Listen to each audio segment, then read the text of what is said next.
Peace, peace, beautiful beings. I am Coach V, and I'm a holistic mental health and healing coach, national speaker, author, and the creator of the Mental Health is Sexy brand.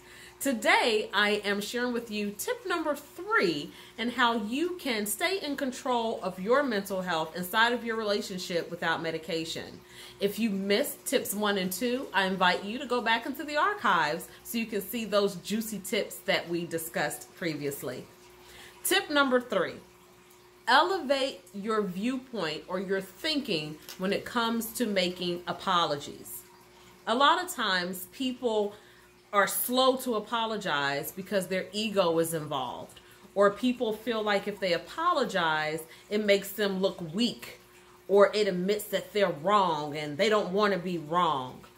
I challenge you inside of your relationship to elevate your viewpoint about apologies, meaning come from a space of love, not from a space of lack or negativity or anger. When we come from a space of love, we have the intent and the energy of wanting to no longer argue, to make amends, to squash the ideology or the problem.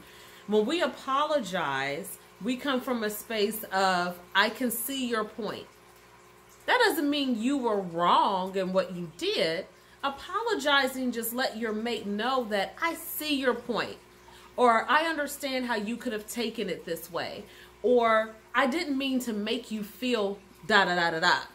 So when we apologize from a space of love, it brings closure and increases the level of understanding between you and your mate. So again, tip number 3, I challenge you to elevate your viewpoint or your thought process regarding making apologies. A lot of times when we are offended or when we offend our mate, we just want an apology. We just want an acknowledgement of the offense.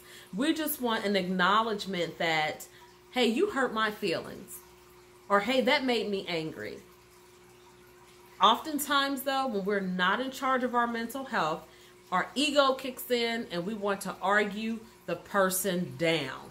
We want to yell. We want to keep the argument going because we want to force our mate to see our viewpoint. So again, I challenge you to elevate your viewpoint or your thought process when it comes to apologizing. Implement that and lead by example. And if you and your mate are evenly yoked, they'll pick up on what you're putting down, and apologies will be all over the place, coming from a space of love.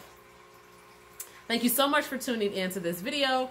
If you like this tip, leave a comment below, or if you know someone that can benefit from this information, comment their name, invite them to follow me on this platform, or to subscribe to my YouTube channel.